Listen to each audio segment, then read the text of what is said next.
Marika shattered the Elden Ring. End of story, right? Bullshit. Has the real reason why ever truly satisfied you? Felt a little surface level? Yeah, the usual suspects, power, ambition, and that ever so helpful greater will being its usual cryptic self. But what if we look past the obvious? What if the key to understanding Marika's madness lies in something far more personal, far more humanely fragile? Today I'm throwing my tarnished hat into the ring with a theory that might sound a bit wild, but hear me out. It all boils down to one primal fear, and a family dinner that went spectacularly, catastrophically wrong. Alright, so picture this rattling around in my tarnished brain for a while now. Queen Marika, the Eternal, the one who's got it all figured out, right? Wrong! I'm betting she was absolutely mortified of kicking the bucket, like capital T saw a basilisk and froze terrified. You know that feeling when a rune bear charges at you out of nowhere? Multiply that by like a god complex and the weight of the entire Golden Order. And in her infinite, supposedly divine wisdom, her solution? To just poof, banish death for herself. Hit the cosmic delete button on mortality. It's the kind of power fantasy every gamer has had, right? Like wishing you could just permanently despawn those early game trash mobs that keep interrupting your exploration. Nope, not dealing with that, says Marika probably. Think about it for a sec. She's rocking this eternal gig, supposedly untouchable, the very definition of immortal god queen. You'd figure she'd be all zen about the whole ashes to ashes thing, but nah. It's like that one friend who brags about being fearless but then screams bloody murder at the sight of a spider. Death doesn't apply to her until it very, very much does. And that's the fucked up part, isn't it? Trying to rewrite the fundamental rules of reality just because you're scared of the one thing that eventually gets everyone. It's like trying to patch a leaky great rune with a sliver of starlight. Looks pretty for a second, but ultimately everything's still gonna fall apart. And the way she went about it, messing with the Elden Ring itself, that's like trying to fix your laggy internet by unplugging the entire city's power grid. Sure, your problem might go away temporarily, but you've created a whole new level of chaos for everyone else. The implications for the lands between were nuts. Life became this weird, stagnant thing in some places, while in others you had this creeping, unnatural growth in the death route, because things weren't dying when they should. It's like trying to avoid getting your taxes done by declaring yourself the ruler of your living room, and then suddenly your whole apartment building collapses because you messed up the foundations. Works for a while until the cosmic tax man, in the very form of very angry demigods and a broken world, kicks down the door. So yeah, Marika's little secret, a whole lot of fear and a whole lot of cosmic level bad decisions. Then comes Godwyn the Golden, the absolute poster child of the Golden Order. I mean, this guy was the shit. He was the golden child, seemingly untouchable, the firstborn son, the one everyone probably thought was destined to rule forever. Let's be real, he probably swaggered around the lands between thinking he was invincible. Like that one overpowered character build you have that you can one-shot everything with, and what happens? Bam! His soul gets straight up Thanos snapped.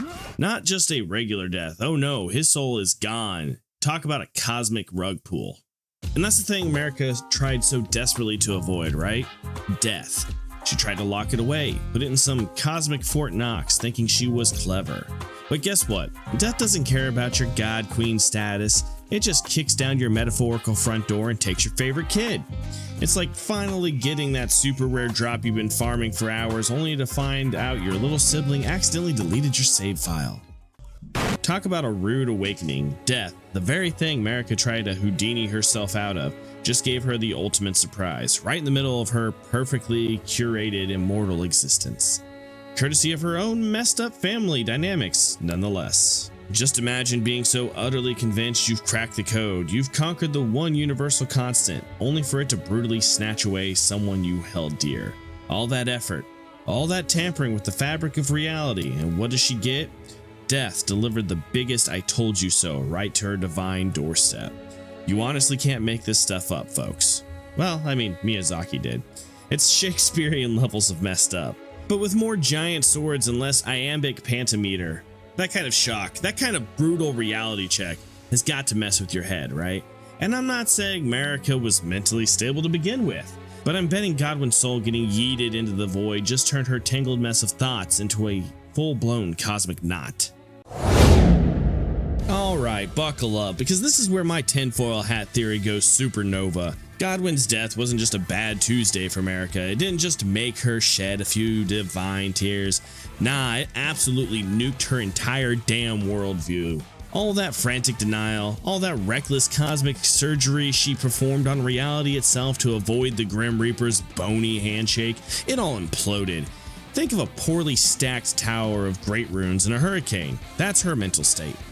It wasn't some boring strategy meeting on a celestial Zoom call. It was a full-blown, deeply personal, oh crap, my entire existence is a lie level of psychological meltdown that sent shockwaves rippling through the lands between, like a rogue Malenia waterfall dance hitting everything. Now honestly, this is just my two runes of thought clinging together, but I genuinely believe Godwyn's soul getting erased was the ultimate cosmic crowbar to Marika's already, let's say, eccentric psyche? Imagine a severe case of existential dread hitting someone who's been mainlining immortality for a millennia, desperately trying to outrun the one thing you can't parry. The sheer weight of that denial finally collapsing. It's gotta be crushing. And when your mind's that fractured, sometimes the only twisted logic that makes sense is to smash everything. In Marika's case, that meant grabbing the biggest cosmic hammer that she could find, both metaphorically and quite literally, and taking a swing at the Elden Ring, the very source code of her power. Would this be the foundation of her death? You never heard of her reality. Okay, so Marika's having this epic God Queen level meltdown, and who has to deal with the fallout? Her incredibly powerful and equally messed up demigod kids. Bless their complicated, probably therapy-inducing existences. They're all trying to piece their lives back together after mommy's little oopsie with the Elden Ring, each in their own spectacularly dysfunctional way. It's like watching a group of siblings trying to clean up after the world's biggest tantrum. Take Radahn, for example, this absolute unit, the Conqueror of the Stars. You think a guy who can literally stop celestial bodies with a thought would have his life together. Nope. He's out here in the desert, a hulking, lonely figure, still holding back the cosmos, like the galaxy's most dedicated if slightly sand-crazed parking attendant. You just know he's muttering about needing a vacation and maybe a good therapist to unpack all that mommy trauma. Then you got Malenia, the Blade of Miquella, bless her heart and lungs considering the rot. She's just committed. Utterly, fiercely loyal to her eternally youthful, cocooned brother. And her way of showing it? Following his orders to go take on Radahn, which led her to spreading the scarlet rot like it's the hottest new trend in the lands between. It's like that sibling who deals with family trauma by becoming aggressively obsessed with their own weird hobby. Mom shattered reality? Cool, I'll just unleash a plague. And who can forget the legend, the myth, the guy who decided a giant talking snake was his soulmate? Rykard, Lord of Blasphemy. He didn't just join a snake, he merged with it, becoming a screaming, fire-breathing family enthusiast.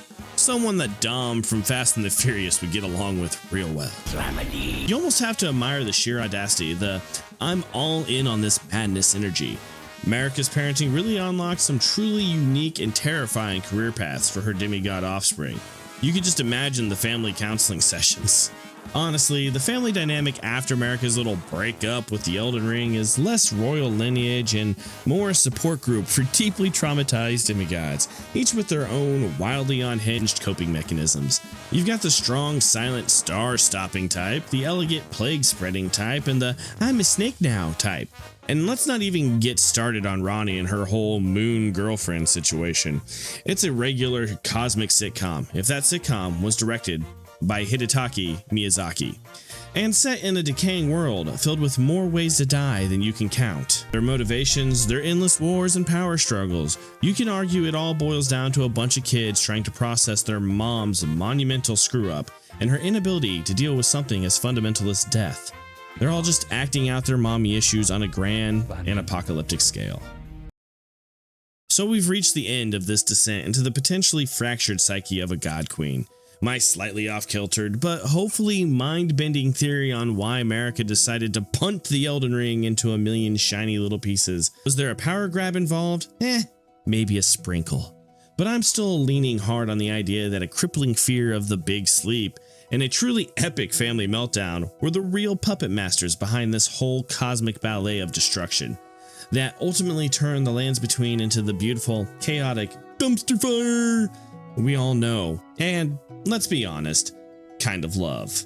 Now I've laid out my case, connected some potentially loose dots, and maybe even convinced a few of you that I'm not completely lost in the lands between lore. But what are your thoughts? Did this make your tarnished brain do a little mental backflip? Do you think Marika was just having a millennium-long bad hair day? Or does this whole fear of death leading to a cosmic shattering thing actually resonate? Dive into the comments below and let me know. I'm genuinely curious to see if anyone else has been chewing on this particular flavor of Elden Ring conspiracy. And while you're down there in the comments section doing your thing, don't forget to smash that like button if this video tickled your lore fancy, or even just made you chuckle at my questionable sanity. Subscribe for more deep dives into the weird and wonderful world of Elden Ring, where we'll continue to unravel mysteries, dissect item descriptions, and probably overthink every single line of NPC dialogue. Because that's what we do here, folks. And hey, try to be civil to each other in the comments, unless someone dares to vehemently disagree with my Marika theory. In that case, well, may the best lore spouting tarnished win, in the digital arena, of course. Until next time, stay safe out there in the lands between, and try not to get too Elden Ringed out. Be good to each other. We'll see you in the next one. Peace.